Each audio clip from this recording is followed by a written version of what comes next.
കുട്ടികൾക്കെതിരായ ലൈംഗിക ഉള്ളടക്കങ്ങൾക്കും വീഴ്ചകൾക്കും മാപ്പ് പറഞ്ഞ് സക്കർബർഗ്.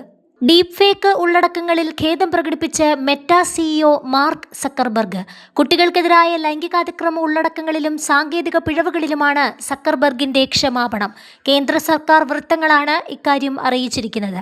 കുട്ടികളെ ലൈംഗികമായി ചൂഷണം ചെയ്യുന്ന തരത്തിലുള്ള എല്ലാ പരസ്യങ്ങളും ഉള്ളടക്കങ്ങളും നീക്കം ചെയ്യണമെന്നാവശ്യപ്പെട്ട് IT മന്ത്രാലയം മെറ്റയ്ക്ക് നോട്ടീസ് അയച്ചിരുന്നു.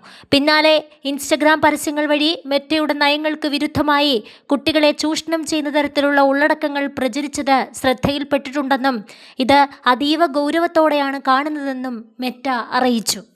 ഇത്തരം ചൂഷണങ്ങൾ പ്ലാറ്റ്ഫോമിൽ അനുവദിക്കില്ലെന്നും ഉള്ളടക്കങ്ങൾക്കെതിരെ കർശന നടപടി സ്വീകരിക്കുമെന്നായിരുന്നു മെറ്റയുടെ വിശദീകരണം.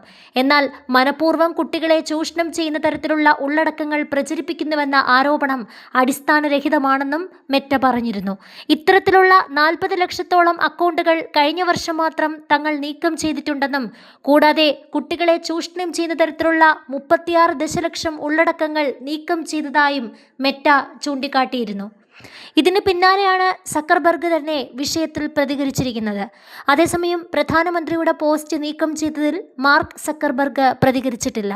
കഴിഞ്ഞ ദിവസം മോദിയുടെ ഫേസ്ബുക്ക് വീഡിയോ നീക്കം ചെയ്ത നടപടിയിൽ പാർലമെന്ററി സമിതിക്ക് മുന്നിൽ മെറ്റ മാപ്പ് പറഞ്ഞിരുന്നു. സാങ്കേതിക പിഴവ് മൂലമാണ് വീഡിയോ നീക്കം ചെയ്തതെന്നായിരുന്നു മെറ്റയുടെ വിശദീകരണം. എന്നാൽ പാർലമെന്ററി സമിതി ഇതിൽ സംതൃപ്തരായിരുന്നില്ല.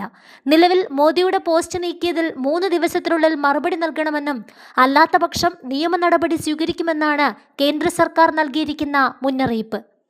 ജൂലൈ 23-ന് വിദ്യാർത്ഥി പ്രക്ഷോഭത്തിനിടയിൽ വിദ്യാർത്ഥികളെ അഭിസംബോധന ചെയ്തുകൊണ്ട് സംസാരിച്ച പ്രധാനമന്ത്രിയുടെ വീഡിയോ ഫേസ്ബുക്കിൽ നിന്നും ഇൻസ്റ്റഗ്രാമിൽ നിന്നും ചുരുങ്ങിയ സമയത്തേക്ക് നീക്കം ചെയ്യപ്പെടുകയും പിന്നീട് പുനഃസ്ഥാപിക്കുകയും ചെയ്തിരുന്നു. എന്നാൽ കേന്ദ്ര ഇലക്ട്രോണിക്സ് ആൻഡ് ഇൻഫർമേഷൻ ടെക്നോളജി മന്ത്രാലയം സാങ്കേതിക പിഴവ് എന്ന വിശദീകരണം അപര്യാപ്തമാണ് എന്ന് കണ്ടെത്തി. അബദ്ധവശാലാണ് ഉള്ളടക്കം നീക്കം ചെയ്തതെന്നും പിന്നീട് അത് പ്ലാറ്റ്ഫോമിൽ തിരികെ സ്ഥാപിച്ചതായും കമ്പനി വ്യക്തമാക്കി. BJP MP നിഷികാന്ത് ദുബെയുടെ നേതൃത്വത്തിലുള്ള IT പാർലമെന്ററി സ്റ്റാൻഡിംഗ് കമ്മിറ്റി കുട്ടികളുടെ ലൈംഗികാതിക്രമ ഉള്ളടക്കങ്ങളും സ്ത്രീകൾക്കെതിരെയുള്ള അവഹേളനപരമായ വസ്തുതകളും പ്രചരിക്കുന്ന ഇന്റർമീഡിയറി പ്ലാറ്റ്ഫോമുകൾക്കെതിരെ കർശന നടപടി സ്വീകരിക്കണമെന്ന് ആവശ്യപ്പെട്ടിരുന്നു.